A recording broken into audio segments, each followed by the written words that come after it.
you do have things, that is great, but don't forget like the struggles that you came from, and don't forget that there are other people there that in the world that don't have like as nice things as you do. It inspired me to be like, I can do this, and I have a rock with me. Like, she is my ride or die. We have been through so much together, and she's always there when I need to go cry to her in her bathroom at 1 a.m. This is the Rain from Within show. I'm Shane, your host. There is a difference between surviving and actually choosing yourself. Today's guest is Madison Tollison. Madison grew up watching her single mother work 3 jobs just to keep things afloat. She learned resilience early. She learned gratitude early as well. But she also learned how to put everyone else first. For years, she poured into other people and neglected her own growth until she decided to take her life back. This episode is not about drama, it's about identity, rebuilding your mindset, deepening your faith, committing to discipline in the gym, and finally choosing yourself without guilt. A message I think a lot of people can resonate with. Make sure you like the episode, comment your biggest takeaway, share it with someone who might need to hear it, and yeah, above all else, enjoy the show. Madison, you're a beast. Thanks for coming on the pod. Dude, we have a lot to dive into. And first, shout out to you for taking advantage of the opportunities of the brand, because you joined us like a little bit, a couple months ago, right? Yeah, it was going to be like 2.5 months. Yeah, dude. And you got your friend Liv to join us. Dude, Liv, her episode was awesome. Sorry I got her on before you, even though you joined first. But it was all timing stuff. Her story was awesome. Your story is just as good. So I'm ready to kind of dive in. Oh yeah, the seamless set. What do you think of the set you're wearing? I love it. I'm wearing the leggings too, and I have the bra on, and it's just like the adjustable strap helps so much. It's very, very fitting. Like I can work out in it, and I look good, and it feels good. So That's huge. Good. Well, you're rocking it, and yeah. So let's dive into your early life first. You grew up watching your mom work 3 jobs just to kind of keep things afloat. What did that teach you about effort and resilience, even from a young age?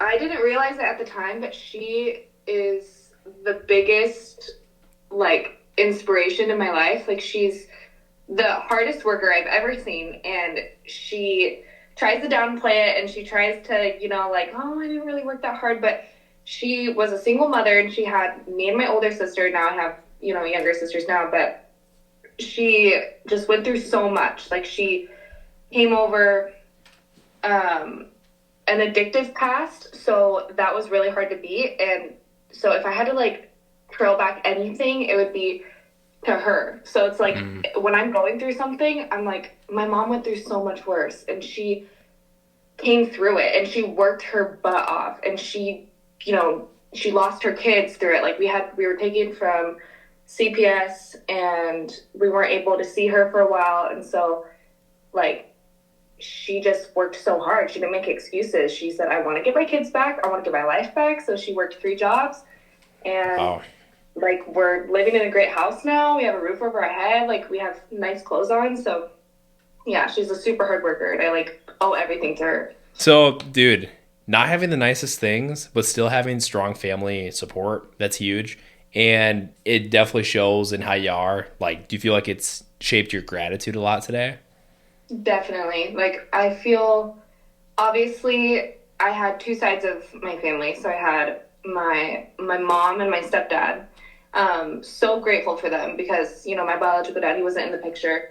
And I lived, like, not like a poor life, but we were definitely, struggling with a few things. And we were going to the grocery store. Like, the Dollar Tree was our grocery store. Like, Gotcha. eating puddings and ramens and stuff. But my mom worked so hard to get that up. But at the same time, in that time period, I was, with grandparents that were a little more on the wealthier side. So I got the best of both worlds. So like, I understood when you do have things, that is great, but don't forget like the struggles that you came from, and don't forget that there are other people there that in the world that don't have like as nice things as you do. So just always be grateful. And I feel like that I would have never wanted my life to go any other way than how I was like how I was raised. I love it. You mentioned you say you got the best of both worlds. What do you mean by that? Um, I think, you know, growing up with not the typical family, like I would go around school and I would see little girls with their dads and like going to the daddy daughter dances and and I was like, oh yeah, I haven't seen my dad in a while, and so that was definitely a struggle, and having those like family struggles, and obviously like not living in the nicest areas, but then so that'd be like one side of the world, and then the other one would be going to the nice side of like Irvine because I grew up in Orange County, so I'd go to Irvine and I'd be with my grandparents and he'd take us traveling and he would take us to nice dinners, and that was so nice and that was so fun, and I had such a loving, supportive family. So I came from like seeing my biological dad not in the picture. That was a struggle for my mom, and that was a struggle for just me as a little girl. And there'd be some fights, or there'd be some just like overall struggles with like money or just family problems. And then I'd go to like, we have such a good support system though, so it was definitely like it was a good balance of the two, I would say. I love it. How old are you, by the way? I'm 20. You're only 20? Yes. Dang, I was thinking you were more like Liv's age because y'all are like besties, it seems. But I know the age gap, it's unexpected, but dang, dude, 20? I thought you were at least 25. You seem pretty mature. I get that a lot. I get like, oh, you seem older, you look older. I think I definitely grew up earlier. Yeah. If that makes sense. Oh yeah, for sure. So let's talk about, you said you were a people pleaser a lot of your life, right? Totally, I jive with that. I've definitely been there. So when did you first realize that about yourself? I think I first realized about that, like about myself, was I think in the beginning of my first relationship. And I was always a people pleaser with friends, family. Like, I'm tired and I just worked a long shift, but I will still come over and hold your hand and, be there for you. So I think I first really realized it, like, okay, it's good to be a people pleaser. It's good to give that love to people, but it was kind of a problem where I'm like, I'm not even showing up for myself. It was definitely where I was focusing on one person too much, focusing on their growth, their goals, and not on my own. So I really had to take a step back, and I was like, there's nothing here for me. There's nothing, helping me become a good person. And I'm not even focusing on that myself. I'm just focusing on like these other people. So I would definitely say it would be about like 2 years ago, I would say. Okay, cool. So what do you think you were trying to earn with that behavior? I think I was trying to earn just like I wanted to treat other people how I yearned to be treated. And that's what we're like told to I do. wanted to get the love back that I gave. And I was like, okay, if I give this love, if I give this love, if I give this effort, if I help them with their school, if I help them with their job, if I help them with their mindset, if I put in all this effort and time and talking all the time, then it's gonna come back to me. It's gonna come back to me. Even though sometimes, half of the time, I didn't think of anything in return because I just wanted to see this person or these people like happy. Because if someone was doing that for me, like I would love it. It would be so amazing. But then the other side of me was like, dang, I'm just really not like getting anything. Like I know you shouldn't like give to expect anything in return, but it was like I'm really spreading myself thin here, and there's just like nothing coming back for me, and I'm like kind of almost surviving in that case. So you've read the book Scars of Strength, right? So we Got it over there? Let's go, dude. We talk about it in number Law 18. It's Pour Out the Well, and it's that concept of what you're really good at is you give out a lot, right? And sometimes you don't even expect anything in return. And in the book, we talk about how many times you might give a lot, but then it comes back in other areas, not from the direct source. So if you're nice to everybody else, obviously not everyone's going to be nice back to you, but then ideally you'll still attract like-minded of what you put out.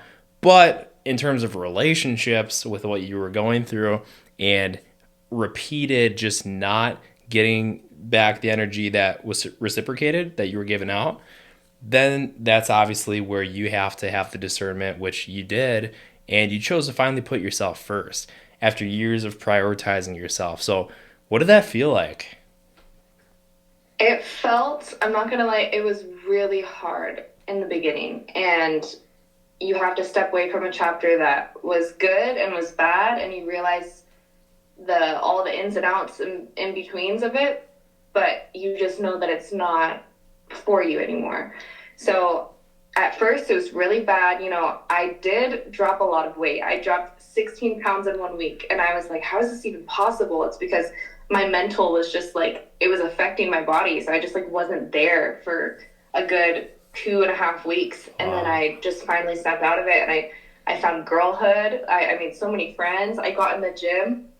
The gym it's my second home now. So I feel like getting out of that and being able to prioritize all of my good, healthy habits and friends and family and, my career and my businesses, it's like, it felt so good and felt so rewarding. And it felt like a weight off of my chest that I was actually able to, who's Madison? Like, apart from anyone, who is she, like, when she's working on hard things, when she's going through difficult things, like, who is she? So it felt really good and really rewarding. I was like, okay, I can do this. Like, I am strong. I didn't think I was strong before, but I am strong when I am on my lonesome and when I'm put in challenges and through battles. So That's it felt good. really rewarding to finally like move on and get that. Yeah, absolutely. I love that. And it was probably super scary at first for you, like you mentioned. It was uncomfortable, you lost weight, and then you started to slowly get that momentum and really just rebuilt your identity. So props to you for getting out of that situation, rebuilding yourself, and now where you're at now. So you went through that short depressive season. What kept you grounded enough to keep moving forward? And also, like, can you dive a little bit into how watching your mom rebuild her own life gives you perspective? I think there's two things. God was the main thing. And I was like religious growing up, but not super religious. But going through this for the past 5 months, God was like the main thing in my mind. I was like, okay, I just need to trust God. I've never actually trust God's plan. I've always been like, I want to be in control. I want to know where my life is going. I want to know what other people are thinking about me and putting all this effort into all these different places. And I was like, whoa, I just need to take a step back, trust God's plan. I need to pray about it. I need to go to church. I need to understand that there's so many things that are bigger than me right now, and he's bigger than me. And so I definitely put a lot of faith into his plan, and I knew that there was a lot bigger and better things out there for me because of him.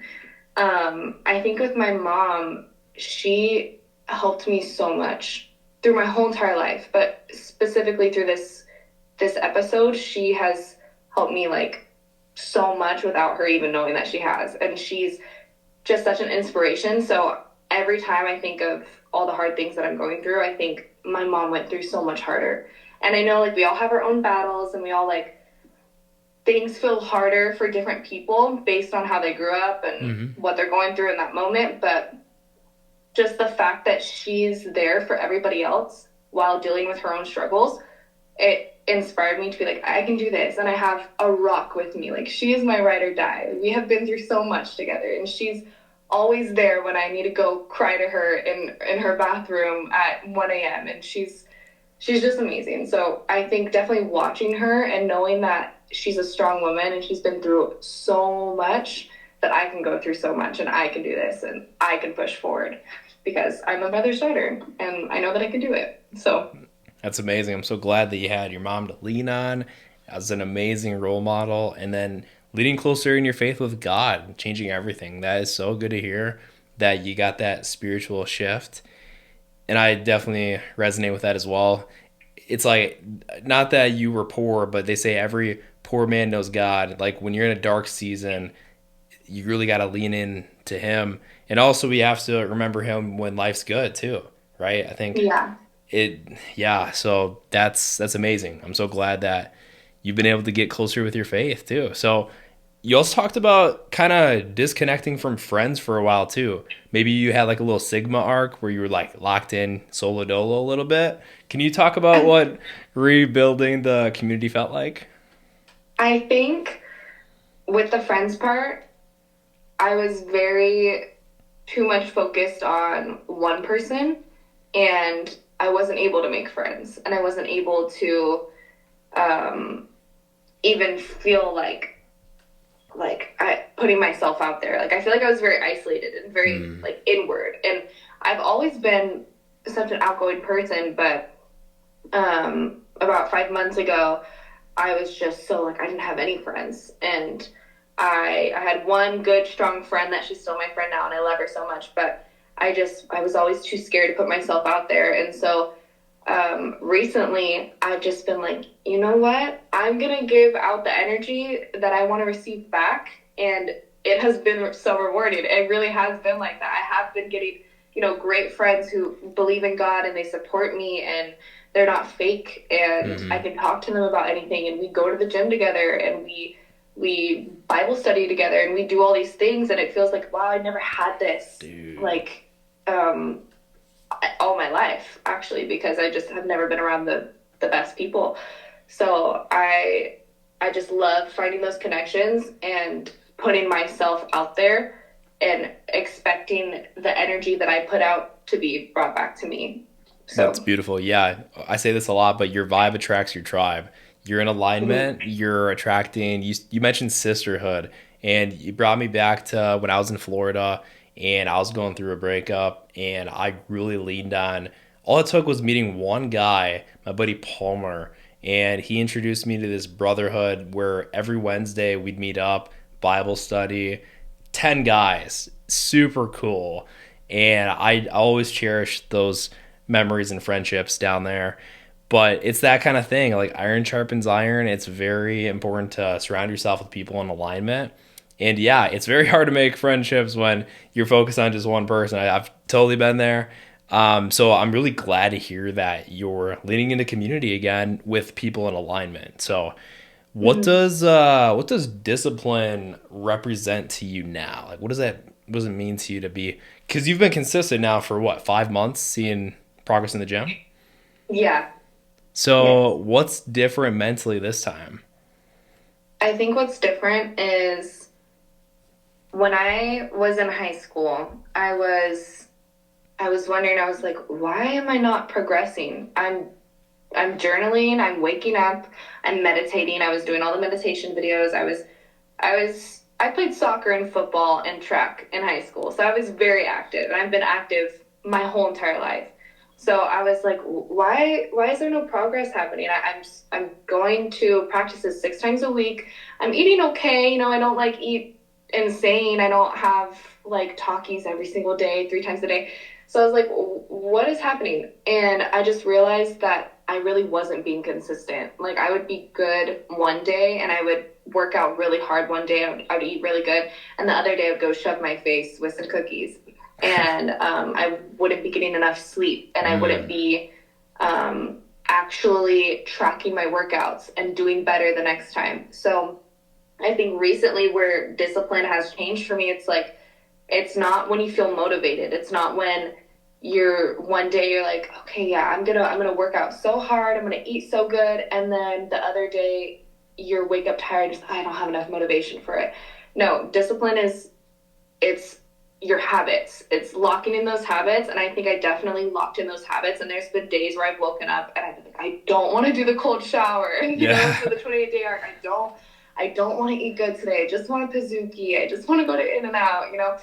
But I think locking in those habits definitely helped for the next few days. And I was like, okay, I feel good. I look good. I'm going to keep this going because it's Mm, discipline. Even though I'm tired and I have a full schedule, I'm going to keep these little habits and I can do it, and it really has helped me. So it's definitely those little things, those finite little things that help the big picture. I love it. And you mentioned 28 Arc. I just gotta like give you some flowers here. Dude, you are so cool with terms of the amount of content you make. I feel like you're always tagging strength on your story. You come in the team app. You're doing the 28 Arc challenge. You and Liv, it's so cool to see what you guys are doing out there. I gotta pull up to Cali, dude. What the heck? We've talked about it. Yes, you do. It'll happen. Don't worry. But Me and Liv are ready. okay, perfect. So I want to hear like for girls out there, women in general who are constantly pouring themselves into others. Maybe guys too. If you're pouring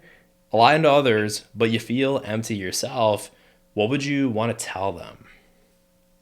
I think I'd want to tell everyone, not just girls, you have to love yourself first. If you want to go into a relationship, if you want to go to friendships, if you want to go into new businesses or just anything in life, you have to love yourself first.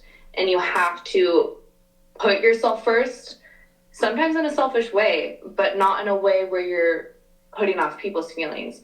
I think I'd want to tell everybody, like, you have to trust God's plan, but also control your habits. And you can't just give everything up to God. It's like, oh, I can do whatever I want because, he got me, he got me. No, you have to control your habits. You have to control your actions sometimes, but also you can give your worries and your anxiety and depression up to God and trust his plan. But yeah. That's beautiful. Where can they find you on socials? My Instagram is at madison.p66.